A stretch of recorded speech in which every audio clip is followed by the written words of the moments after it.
Hello out there. Welcome to Wake Up to the Bible. I'm Daniel Kaplan. I'm here with Dr. Mark Kaplan, and together we are going through the books of the law, Genesis through Deuteronomy, over the course of this year. We're doing a little bit every day. Today we're going to be reading Genesis 27:28 through Genesis 28:4. I'll be reading from the Robert Alter translation, and then we'll discuss what we've read. May God grant you from the dew of the heavens and the fat of the earth an abundance of grain and drink. May people serve you and nations bow before you. Be overlord to your brothers. May your mother's son bow before you. Those who curse you be cursed, and those who bless you blessed. And it happened as soon as Isaac finished blessing Jacob, and Jacob barely had left the presence of Isaac his father, that Esau his brother came back from the hunt. And he too made a dish and brought it to his father, and he said to his father, "Let my father rise and eat of the game of his son, so that you may solemnly bless me." And his father Isaac said, "Who are you?" And he said, "I am your son, your firstborn Esau." And Isaac was seized with a very great trembling, and he said, "Who is it then who caught game and brought it before me? And I ate everything before you came and blessed him. Now blessed he stays." When Esau heard his father's words, he cried out with a great and very bitter outcry, and he said to his father, "Bless me too, father." And he said, "Your brother has come in deceit and has taken your blessing." And he said, "Was his name called Jacob, that he should trip me now twice by the heels? My birthright he took, and look now, he's taken my blessing." And he said, "Have you not kept back a blessing for me?" And Isaac answered and said to Esau, "Look, I made him overlord to you, and all his brothers I gave him as slaves, and with grain and wine I endowed him. For you then, what can I do, my son?" And Esau said to his father, "Do you have but one blessing, my father? Bless me too, father." And Esau raised his voice, and he wept. And Isaac his father answered and said to him, "Look, from the fat of the earth be your dwelling, and from the dew of heavens above. By your sword shall you live, and your brothers shall you serve. And when you rebel, you shall break off his yoke from your neck." And Esau seethed with resentment against Jacob over the blessing his father had blessed him. And Esau said in his heart, "As soon as the time of mourning my father comes round, I will kill Jacob my brother." And Rebekah was told the words of Esau her elder son, and she sent and summoned Jacob her younger son, and said to him, "Look, Esau your brother is consoling himself with the idea he will kill you. So now, my son, listen to my voice and rise, flee to my brother Laban in Haran, and you may stay with him a while your brother's wrath subsides, until your brother's rage against you subsides, and he forgets what you did to him, and I shall send and fetch you from there. Why should I be bereft of you both on one day?" And Rebekah said to Isaac, "I loathe my life because of the Hittite women. If Jacob takes a wife from Hittite women like these, from the native girls, what good to me is life?"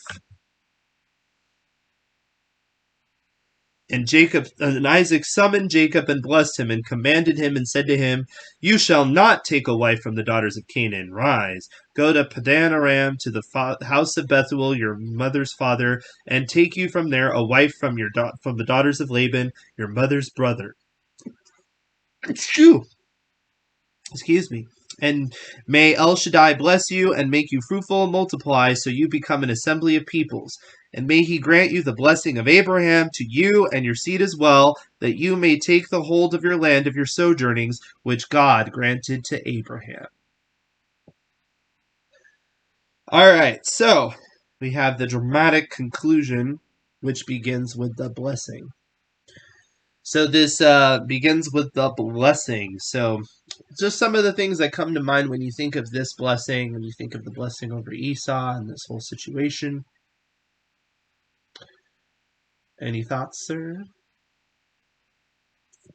This is somewhat problematic to translate. Some translators believe that there's a kind of play on the preposition from, in the sense that it can be inclusive or exclusive, and I think Alter leans to that. I think the New Revised Standard leans to that. That when he says to Esau, from, let me see if I can get there. From the fat of the earth be your dwelling. Right. That he's saying in this case, I've already given it to Isaac, so you're going to be away from the best places. you know, and and uh, and let me go down to here where okay, right. He says, in other words, from the fatness of the earth and from the dew of heaven will be your area, and you shall, and by the sword you shall live. So, in other words, a much less favorable environment, and that would make sense in a way. But there are other people who look at it and say, no, he actually gave something, some material blessing to Esau. Esau wouldn't be the actual carrier of the promise to Abraham, which involves spiritual things as well, physical and spiritual, what we might call race and grace, physical blessings plus spiritual blessings. But he did get some material blessings. And this then, these same people would say, and this is why in modern times, descendants of Esau, in their mind, many of the peoples who are sitting on the oil reserves of the world, uh, such as in Saudi Arabia and other areas, these are descendants of Edom, of Esau, and they have this great wealth that comes from the natural resources, that the petroleum. And so this is a view that at least I wanted to bring out. So as I said, there you could look at this in two different ways. That he's saying, no, I gave the material blessings already to Isaac, so you're going to have a rougher go of it, or you are going to have some material blessings. You're not going to be the one who will carry through the Abrahamic and covenant, but you are going to have some material blessings which have been fulfilled in more recent history. So I just want to give both of those aspects out there. Interesting. So, obviously, you have Isaac is very, seized with a great trembling. But then what's interesting is his next comment is he asks Esau, who was it that did this, as if he doesn't know, which is a little bit of a cop out too. Like it's not the best when he's like, who is it then who caught game and brought it to me? It's like he already suspected it was Jacob's voice, right? And who else would it possibly be? So he doesn't say, well, Jacob probably did this. He makes Esau have to say that, which I'm not terribly impressed. That seems kind of, I don't know, cruel. What do you what do you think? I don't know. I don't, or I guess you could say if you want to give Isaac more credit, perhaps this is just speaking again to maybe his mental state that he wasn't able to put two and two together that easily. Even though just a minute ago he said this is Jacob's voice, in that moment he was just so struck by the whole thing that he was nonplussed. I don't know. What do you think? I think he's just emphasizing the fact that indeed Jacob will now be blessed. And I think you would think that because it's under false pretenses, it would be invalid. But somehow he had a sense, and this maybe is a more spiritual matter, that in fact what happened was supposed to happen. I think he's beginning to sense that. Well, you'll In notice how this whole thing ends, right? Because the very thing ends with the talking about the Rebecca is saying I loathe my life because of the Right, Hittite women. So I think he maybe it almost makes you wonder if they had this conversation before because it's bookended. I mean, the way it's broken up chapter wise, we actually get that at the end of the other one. But you have the Esau marries Hittite women and they're mad, and then you have this whole thing, and then a bookends with Rebecca saying, "I hate Hittite women." So perhaps Isaac was thinking that, that. Anyway, go ahead. yeah. It seems to me that how could this under false pretenses blessings remain? Hmm. And maybe he had some sense that this is really what in retrospect, this is what should have happened, because he certainly is very positive about Isaac in the next chapter when you keep reading. Jacob, you mean? I mean, or Jacob, right? Yeah. When he says Jacob off, he seems to have made peace with the fact that Jacob's going to carry on the covenant. He seems to have made peace with that. So it seems to me that Hmm. what he seems to sense that for this to have happened, that God's hand was in it. Maybe you could say. Hmm. Uh, I would think so. Uh, and that's maybe one reason why he says he can't really undo it, because you Yeah. would think under false pretenses he could undo it. Hmm. It almost reminds you of the story Sleeping Beauty, right, where the fairies give the gifts and then they can't undo what the evil fairy does. They just have to add an additional one in order to kind of make do with it and stuff. It's like it is kind of interesting because the idea that you can't undo a blessing that's done under false pretenses, to your point, that doesn't seem like the way that God really would operate. It would seem like his intention was for it to be for Jacob, I mean for Esau at the time, right? And because he even said, is your name Esau? And he said yes. I mean, it's a little bit weird. Like, imagine you have a blind minister and a couple comes to them for marriage, and then he marries them and he doesn't know who they are. You would think that you wouldn't hold the minister responsible for the marriage if he didn't even know who it was he was marrying, right? So By the way, it's interesting. Isaac just says ani, I think, I, or I am. So he doesn't really say yes. So the Jews kind of, say, well, he didn't really say yes. When it says, "Are you really Esau, my son?" He says, "I am," but I mean that's really a way of saying yes. You know, yeah, that's a yeah, little that might be too clever by yeah, half. yeah, right, right, yeah. We don't have to overly whitewash But the but but but ancestors. but it's interesting. Esau despised his birthright Hmm. earlier, and now he's so innocent uh, about it. I was He took it, yeah. yeah, yeah, and I think the blessing too. I was beginning to realize maybe Jacob should have gotten this blessing, but of course, for Esau, it's a different perspective. He was in effect cheated out of the birthright and the blessing. Looking back on it, and certainly in the second case, it's more obvious because here he wanted the blessing, not like with the birthright. In this case, he wanted the blessing and was cheated out of it. So Yeah, what's interesting is that it says Esau said in his heart, at least in this translation, as soon as the time of, I come around. And then it says Rebecca was told the words of Esau. So did who told her that? Because I mean, you could say that Esau said in his heart, and then he was just so angry that he also said it out loud. But perhaps she also got some sort of divine insight that that's what Esau was plotting as well. It doesn't. It kind of is ambiguous. It doesn't really tell you because it hmm says he said it in his heart, and then it says that she somehow knew what he was thinking. So that's hmm really interesting.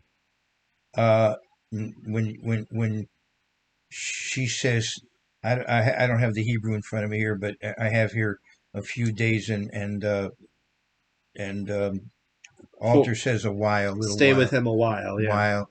So whatever the term is, she's minimizing the amount of time for Esau to cool off. It's going to take a while, and Right. although in fact she had probably no idea how long it would be, and nor did Jacob. I believe it was 40 years that he was gone. So it was quite an exile, and it was not something that they thought was going to happen. Uh, you know, but so I just wanted to mention that she figured it would take some time for Esau to cool off, and when she sends him away, she minimizes the amount of time. I think that she's being somewhat tactful here, or whatever you want to say, that she's trying to minimize the separation. It's Hmm. going to be pretty long for Esau to cool off, Right. But even in her case, though, she had no idea it would be that long.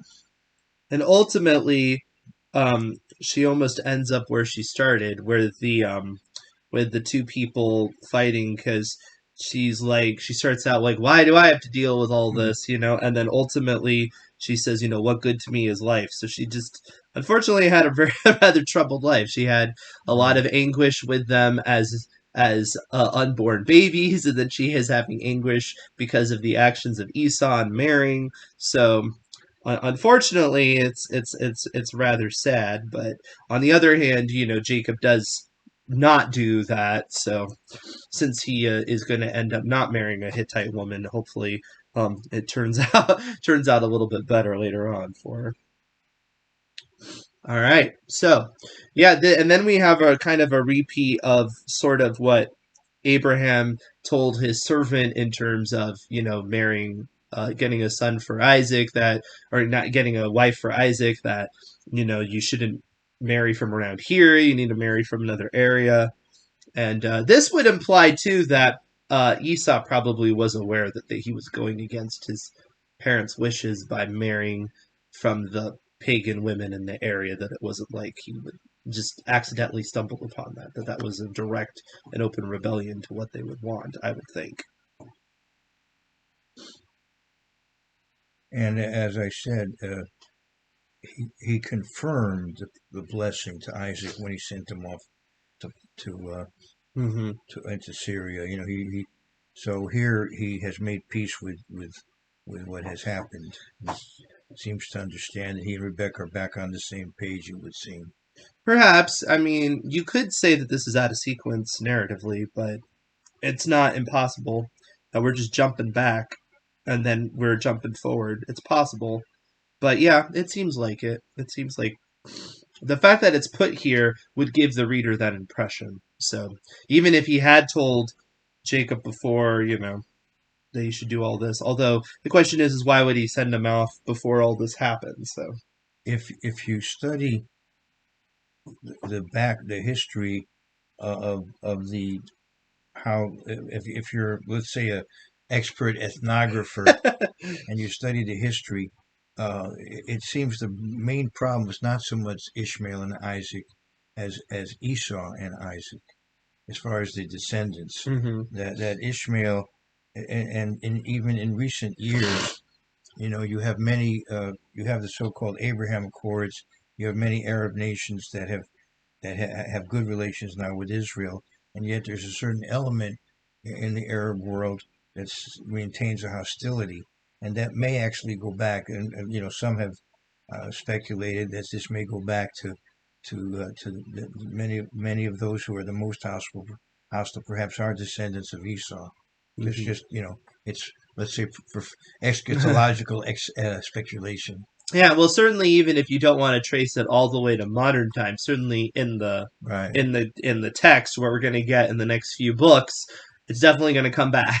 This is not the end of that story. right. There are ramifications that go many generations for that, and we'll have to deal with those consequences.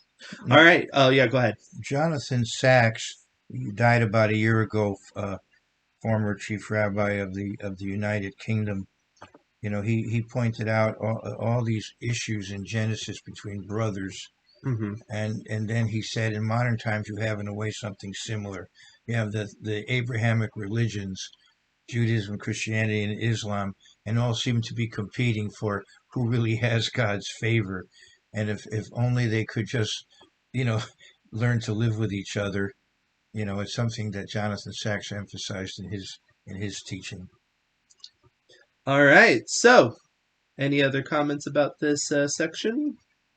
No. All right. I hope you're enjoying listening to us. If you are, please like, subscribe, hit the bell, share this feed with your friends. We're all going to be reading the law this year. It's a good year to do so. You can always go back and binge watch some of our other episodes. You'll see a link at the end of this episode for the playlist that'll give you all of Genesis up to this point. So feel free to go back and also comment about the future. The nice thing is you know where we're going. We're going through Genesis for the time being, but eventually we'll get to other ones. And even if you're watching this a long time from now, feel free to comment because we'll be watching. And we will see you tomorrow.